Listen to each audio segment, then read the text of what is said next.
a birthday party held in a park because of COVID restrictions. Half-sisters Biba and Nicole stay behind, dancing in the darkness. But the next day, they can't be found. There's a stalker in the woods who has a blood contract. He signed this contract in blood, his own blood. And they're face to face with a killer. At this crime scene, we see a very violent and frenzied attack. A family ripped apart. Everything about this case, from the beginning to the end, is tragic.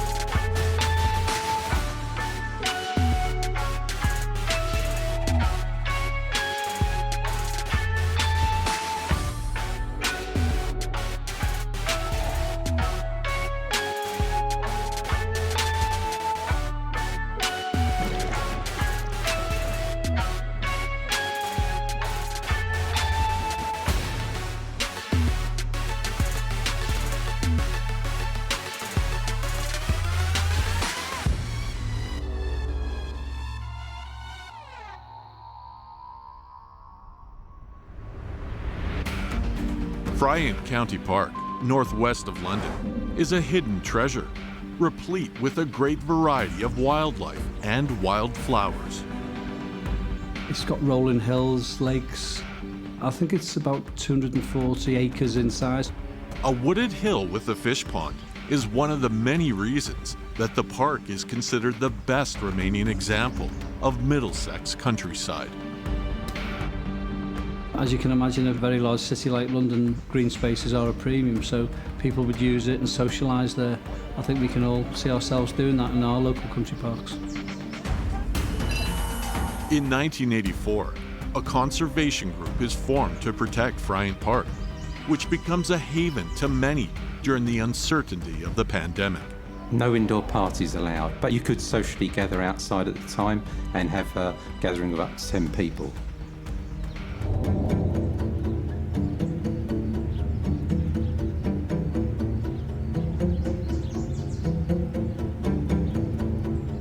Biba Henry wants to celebrate her birthday with beloved friends and family, so she chooses the beautiful Friant Country Park.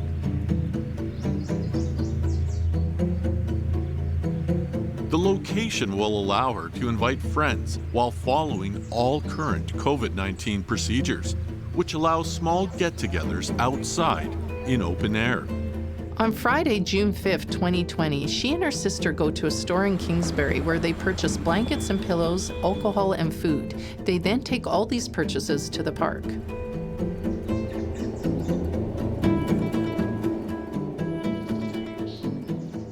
Biba Henry was 46 years old and she worked for Buckinghamshire County Council. She was a force to be around and really fun, you know, a nice lady. She has a half-sister, Nicole Smallman, who's 27 years old, and she's a photographer, dancer, and actor, half-sister of Biba, and they're totally opposite in their a nice kind of way. Both of these ladies were bright, intelligent, fun-loving people. They had a really strong bond, and despite the age difference, they really got on very well. The sisters choose the top of a hill and set up the area for the party. Together, they deck the area out with blankets, cushions, and fairy lights. There's music, food, and drink. A small group of friends arrive one by one around 7 p.m.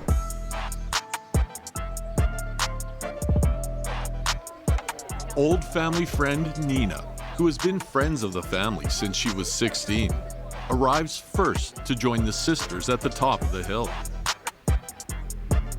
Adam, Nicole's partner, arrives soon after.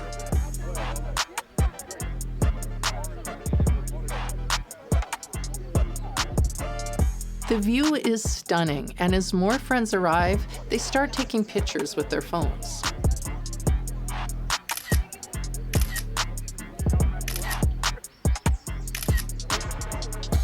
This group eats, drinks, laughs. They've been in lockdown, so they're celebrating, but they are not alone. There's somebody in the park. They plan to do something evil, so they're essentially skulking around the park as we approach sunset and darkness.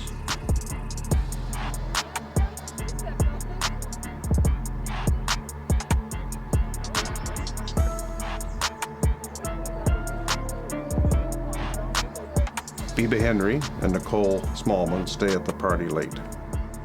While the two young women carry on into the evening.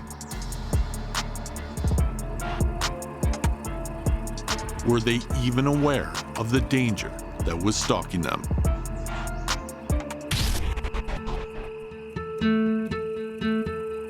It's the early morning hours of Saturday, June the 6th.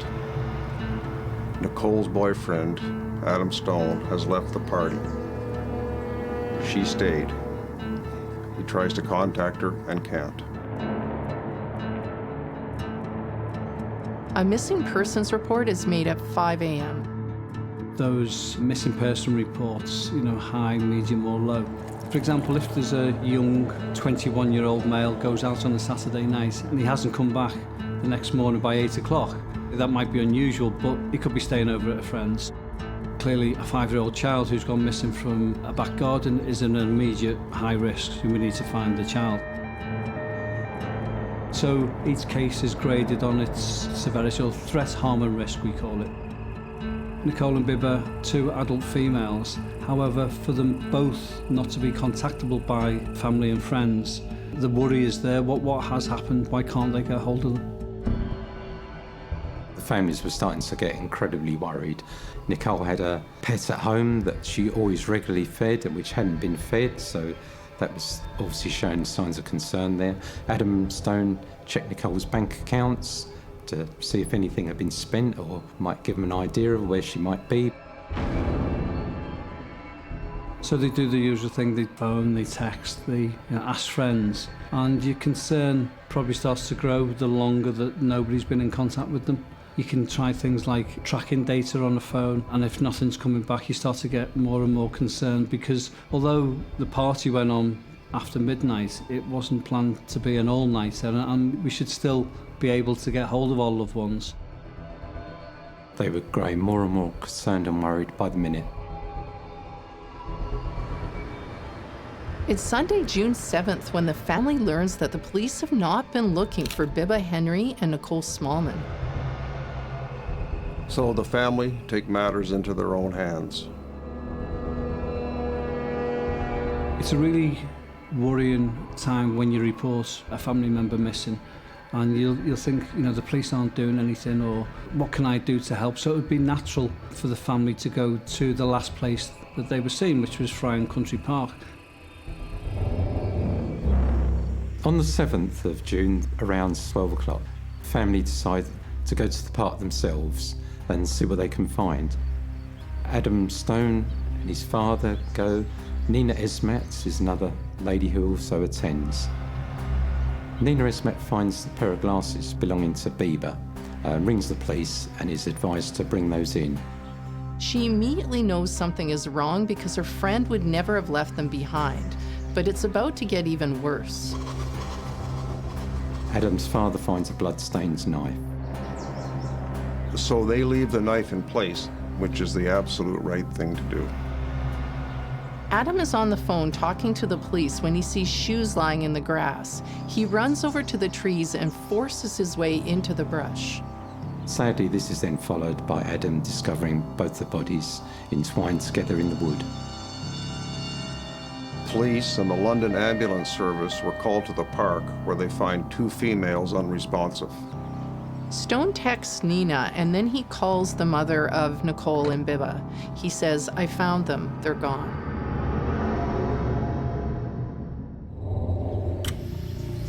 So upon the discovery of the bodies, obviously the police are then involved and a crime scene is put in place, park closed down and police presence on all gates. We get to the scene and cordon it off straight away because we want a snapshot in time of what that scene was like there and then. We don't want to contaminate it. This park is 103 hectares of grassed area and wooded land. So you can imagine the size of the crime scene.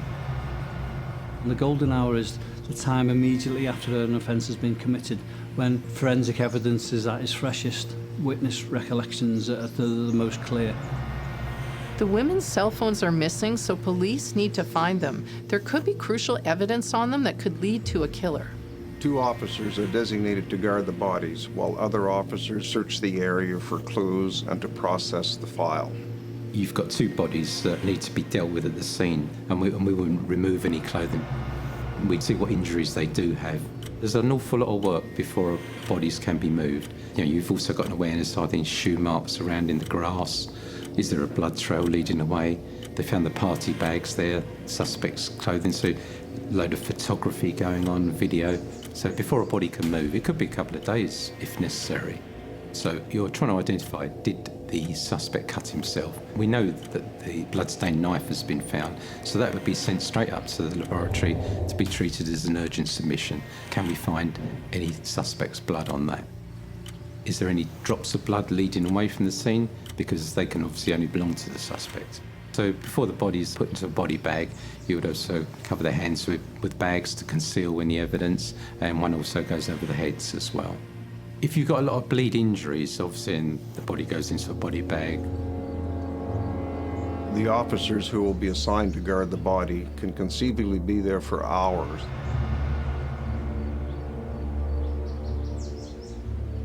You have a number of cordons when it comes to an area this size. So you have your inner cordon. That'll be where the bodies were found and where the party was. And then you'd have an outer cordon or outer cordons so that the search team can go and search methodically through that. It's vital that we retrieve any evidence from the murder scene itself or the deposition site if that's different from where the people have been killed. Clues from a cell phone found at a crime scene can provide many things. That may be DNA, it may be blood, it may be fingerprints, but it also could be passive data contained on your phones, because there could be vital evidence on a person's phone, photographs, for example. So one of the fast-track actions would be to try and locate their phones. In this case, we know that they were thrown into a nearby lake, which probably frustrated the family's attempts to try and locate them via a phone call. The search at the crime scene moves at a plodding pace.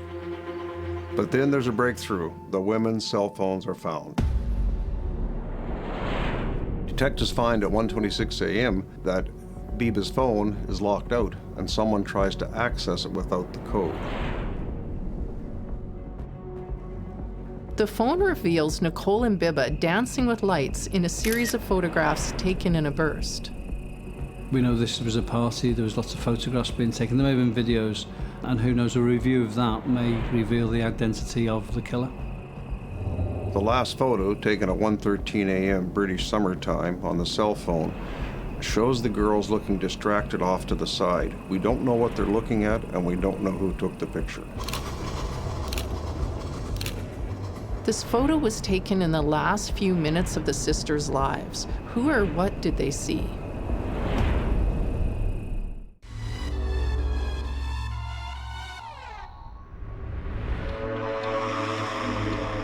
Sisters stay behind dancing and snapping pictures after a birthday party in the park. But later, no one can track them down.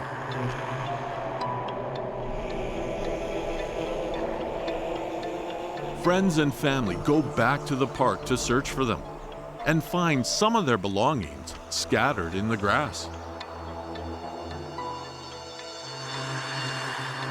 Which leads to a tragic discovery of their double murder. The murder of these 2 vibrant women shocks the community. People lay flowers at the entrance to the park while the police work fast to gather clues. The last photo taken on the cell phone provides information, but it doesn't give you any clues as to what they're looking at, who took the picture, what's bothering them. We may never know this, but it's a starting point that we know someone was on that phone and we know they look distraught. So the police now have a base to start with. Someone else knows what happened to these girls. Officers believe the suspect leaves the park via the Valley Drive entrance. The crime scene is beginning to tell a story. The police are now able to put pieces together and come up with an investigative plan. There's an element of panic because he's left identifiable evidence there, the murder weapon, latex gloves, etc. To me, that sounds like there is a definite planning of this murder because of the use of the latex gloves, the taking of a knife. Since far more people are killed by people they know than by strangers, and there was some element of premeditation in the park, we have to wonder, does this mean Biba and Nicole had enemies? Biba Henry is sister to Monique Henry and half-sister to Nicole Smallman. Biba is barely 5 feet tall, but her stature is the only thing about her that is diminutive. She's a mother and an exceptional social worker who fights for the rights of the vulnerable and works with energy to safeguard at-risk children and families. She lives in a notoriously tough area in northwest London. She has the kind of personality that draws people to her and makes her very memorable. Her parents have always been a source of inspiration and pride. Her father is the Amateur Boxing Federation's featherweight champion of 1982, and he goes on to set up a building contracting company. Her mother, Mina, becomes the Church of England's first black female archdeacon. Nicole Smallman is 19 years younger than her sister. Obviously, the mother remarried, and then along came Nicole. But they seem to get on incredibly well together. Nicole is a graduate of the University of Westminster. She's a photographer, theater artist, singer, and documentary maker. She is known to be laid back, joyful, and like her sister, a humanitarian and supporter of environmental issues. It's beginning to look like these women weren't killed by anyone who knew them. There was only about 10 people who attended, which included Biba and Nicole. So there's 8 people that we would need to speak to.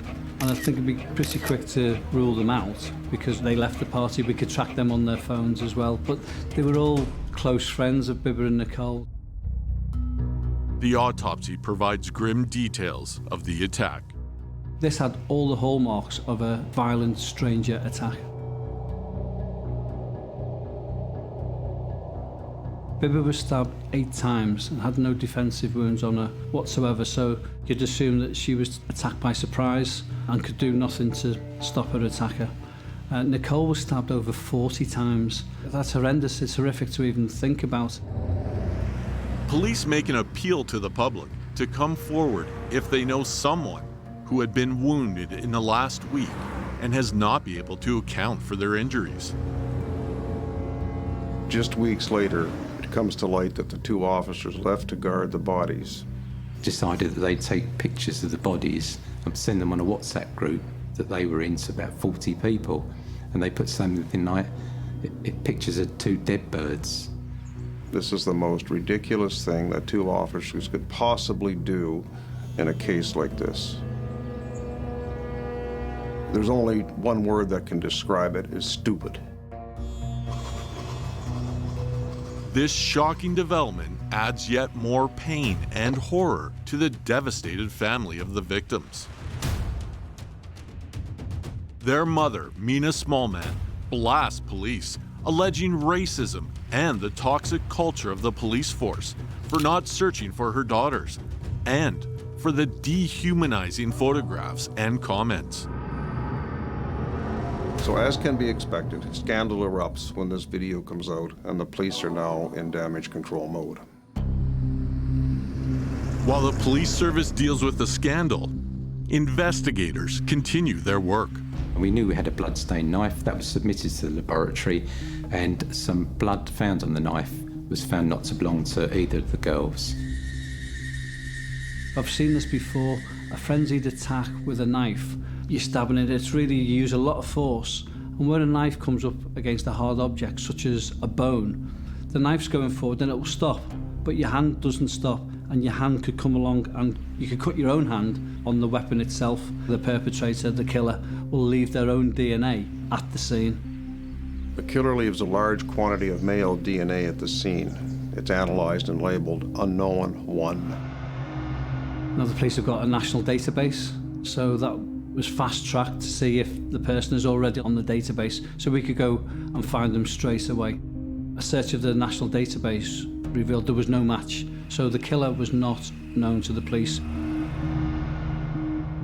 A familial DNA search is undertaken. The scientists are able to narrow down the DNA to say, right, we found someone who isn't the killer, but they are definitely related to the killer.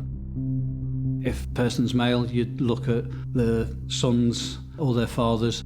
I'd go for the direct parental lineage line. And this is what's happened in this case. The DNA left at the scene was linked to a person who wasn't the killer, but the killer was related to them. It was a partial match to a family member. Hours after the match is made, police surround an ordinary family home in a quiet cul-de-sac in Blackheath, southeast London, to find Unknown 1. You'd obviously still need to make inquiries and take a DNA sample from that suspect, but it's a great start. People can sometimes say that DNA is a slam dunk, but for me a slam dunk is when you've charged them and then they're convicted.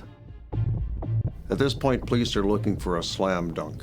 What they find in this mundane-looking home will be a great surprise.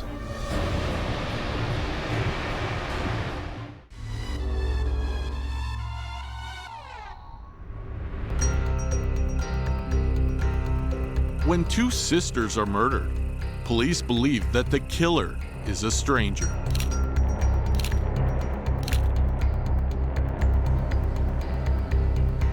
The killer is wounded in the attack and leaves a large quantity of male DNA at the scene that is not in the national database.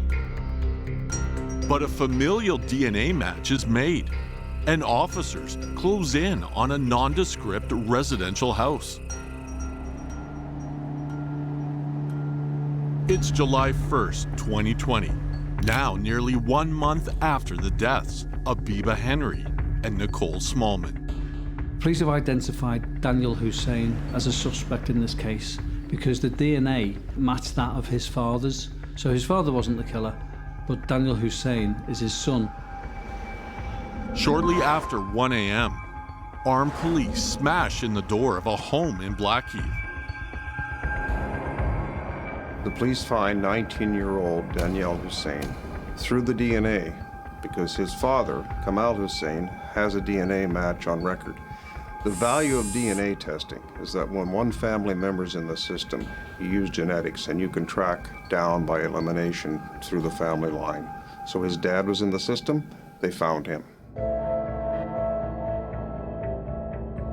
In Hussein's bedroom, police find a lot of evidence, including a contract that he signed in blood. The suspect is already known to police, and as they delve further into his life, what they find is terrifying. Daniel Hussein is the eldest of 4 siblings and grows up in Blackheath, London. This is a house that seems troubled. Stories in the neighborhood about screaming and problems, ambulance attending. And also with Daniel Hussein, there seems to be more involved than we know. Daniel Hussein is 18 at the time of the murders. He's had a troubled childhood from long back. Even at the age of 12, his parents had split up, so he's spending part of his time in Blackheath with his mother and the other part of the time in Wembley with his father.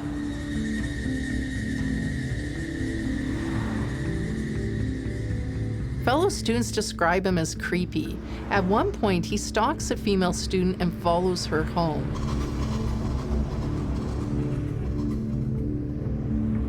He's known as a loner who has the tendency to just wander off. At school, he started looking up things around the occult, and the school became worried about this and referred him to a counter-terrorism program called Prevent, which looks at trying to stop people before they become radicalized. Hussein participates in the program, and it seems to go well. Hussein is eventually released from the program with no concerns. He continues to be assessed and mentored by Prevent. Between 218 and 220, Danielle is drawn to extreme alternative right-wing thinking and the occult, and is dabbling in the dark web. In 2018, Daniel joined a cult forum run by a fellow called E.A. Keating, who describes himself as a black magician. On the forum, he learned about how to look into terrorism and other acts of murder and the likes. On this forum, he came across a pact that you could make where you could be rewarded. So he delved a little bit more and looked into this King Lucifuge Roferage, who promised him wealth if he killed 6 women every 6 months. Visiting the dark web is not against the law in and of itself, but he is incited to commit illegal acts. Tragically, Hussein is a man who really wants to be more important, and he's ready to believe anything he's told. They believe in demons, they believe in the walking dead, they believe in zombies. We've altered people's minds through this dark web so that they actually enact what they see on there. And this case is case in point. Daniel went home, drew up a blood contract, and in it, for killing these 6 women every 6 months, he would be rewarded by winning the lottery. And also, he'd never ever be found out by the police. But worryingly, he signed this contract in blood, his own blood. And only he was to see that Lucifuge Roferage signature would be there. He's totally wound up in this full belief that he will be rewarded if he does the killings. So he sets himself up a lottery account ready, so he's preparing to do the murders in order to be rewarded.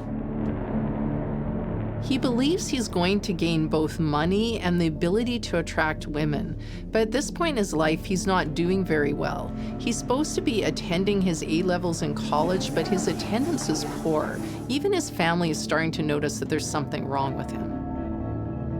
The father explains to the neighbors that his son may have some bad influences. This will come out to be more than a bad influence. He will act out on them.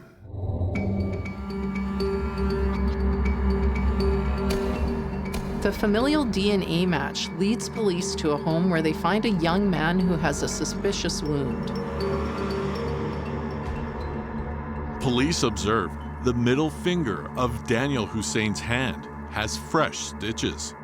So even with the DNA, the cut finger, Hussein gives nothing away to the police. It's undoubtedly the deep cut that he sustains while attacking the sisters and the copious amount of blood left behind at the scene that allows police to apprehend him. This wound probably saves the lives of 4 other potential victims.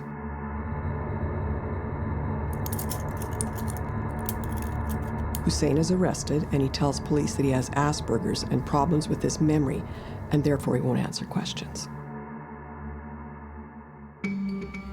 Since the police have Hussein in custody, they now have the authority to search for evidence.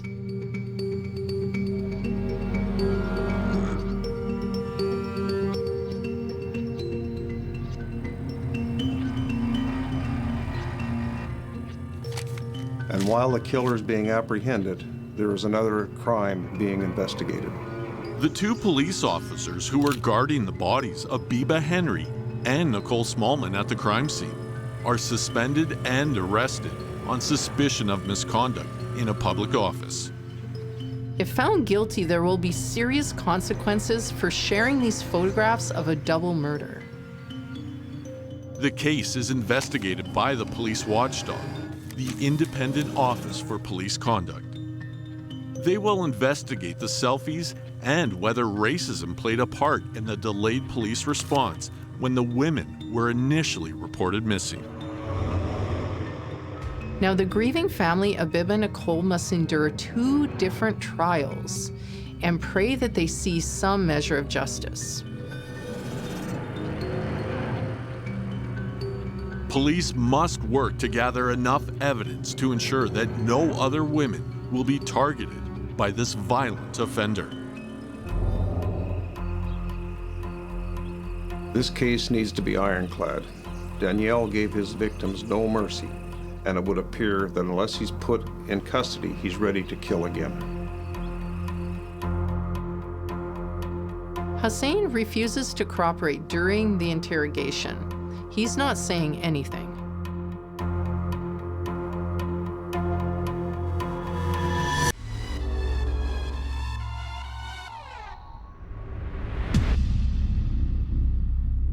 DNA leads police to a teenager who police believe is responsible for the vicious murder of two sisters, Biba Henry and Nicole Smallman.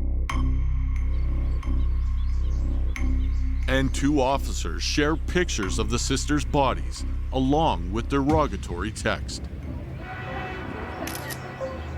The tragic collision course of an evening birthday party in the park and a teenage Satanist hunting for sacrifice is pieced together. The scandal of the officers taking pictures of the deceased has rocked this police force. So these detectives that are doing the job properly now have to put this case into court and go to trial. It's a combination of trying to be professional and not being embarrassed at the same time. Hussein continues to refuse to cooperate with the police at all. But the police don't need Daniel to put together his movements and what he did leading up to the murders that night. Daniel Hussein writes and signs a contract with a demon to sacrifice lives in exchange for wealth and power. Hussein is completely gullible and taken in by the hate group he finds on the dark web. Within this forum, he comes across these pacts that can be made where you'll be rewarded for doing certain things. Daniel finds one, Almighty King Lucifuge Rofarage. And he's offered that if he kills 6 women every 6 months, in return, he will be rewarded by winning the national lottery. And he obviously fully believes that this will happen because he starts preparing for these murders. He buys some lottery tickets initially, but doesn't win. And the 3rd of June, he makes an Amazon order where he orders a shovel. And we've seen him on CCTV where he buys himself a pack of kitchen knives and some candles. Hussein also orders a balaclava online. He returns to the store to purchase heavy tape, which he's seen returning home with. 4th of June, he sets up a lottery account, ready for his win. On the 5th of June, this is the day that Biba has decided to have her birthday party in the park. Sometime about 6 o'clock, herself and Nicole are going into doing some food shopping, buying alcohol, ready for their party, and they're seen on CCTV at 6:38, walking into Friant Country Park. Other guests start arriving from 7 o'clock onwards. At 8:45, Daniel leaves his father's house in Wembley. We believe somewhere around 9 o'clock he saw the party group, and then he started keeping watch on them from then on. The party ran on till about 12:30, but Nicole and Biba decided that they'd stay in the party, take a few more photos and just enjoy their birthday party. So they're busy playing with fairy lights. About 8 minutes past 1, Nicole sends a text to her boyfriend Adam just to say still in the park, dancing. Then 1:13 is the last photo we see of them, and they both appear to be looking to one side, distracted. We believe that this is the time that Hussein made the attack. It's believed he attacked Biba first, as she was taken totally unaware and stabbed 8 times. Nicole managed to put up a bit of a struggle. Sadly for her, she was stabbed multiple times, but in the frenzied attack, Hussein did injure his right hand a couple of times with a bleed injury. Both bodies were then moved into the wooded area, and Hussein packed up all their party stuff and hid that to one side, and also removed his own trousers, which I presume were heavily blood-stained, and left them with all the party's items. The bodies were laid out. He had also tried to open Biba's phone, which he was unsuccessful in doing, and threw both phones into the pond. And then he's later seen at Northwick Park Hospital getting treatment for a cut on his hand. He explains his wound by telling healthcare workers that he was attacked, but his story changes. And then the police find him on CCTV heading home without his pants. About 2:30, Adam Stone became worried about Nicole, and as he'd not heard from her, started making frantic calls, but was getting no response, and there was no response from Bieber's phone either. He will later learn that Biba and Nicole have been dead for over an hour. With the evidence and timeline, Danielle Hussein, who denies everything, now faces a jury in Old Bailey Courthouse in London in June of 2021. Before the trial, Hussein's mental state is questioned. He was found to suffer autism, but he was deemed fit to stand trial after a number of mental health examinations. And furthermore, an autism diagnosis would never explain this type of behavior.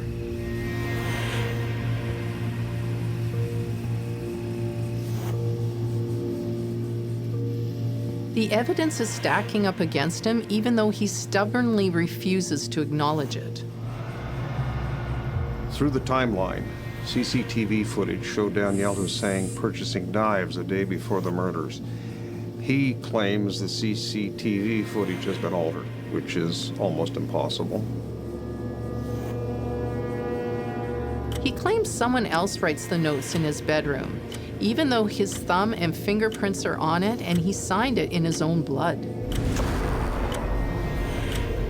The jury hears that the blood found in the park is millions of times more likely to have come from the teenage suspect Daniel Hussein than anyone else, although Daniel Hussein himself denies that there's any possibility this could be his DNA.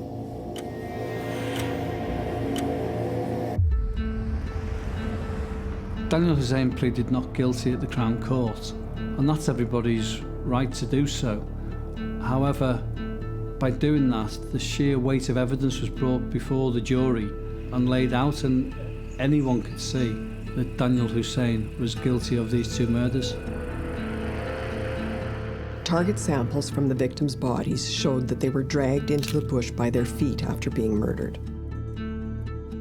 Hussein's DNA is identified from Nicole's right boot. It's also found on Biba's left sneaker and the right ankle area of her leggings.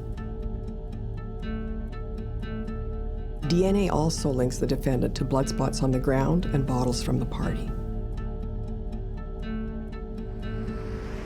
It's standard procedure for the judge to speak to a jury before they go to deliberate. And in this case, he tells them not to let their emotions sway their ability to make a sound decision. On July 6, 2021, Daniel Hussein is found guilty of both murders and possession of a knife. Hussein was convicted. He was given a life sentence, but he was to serve a minimum of 35 years.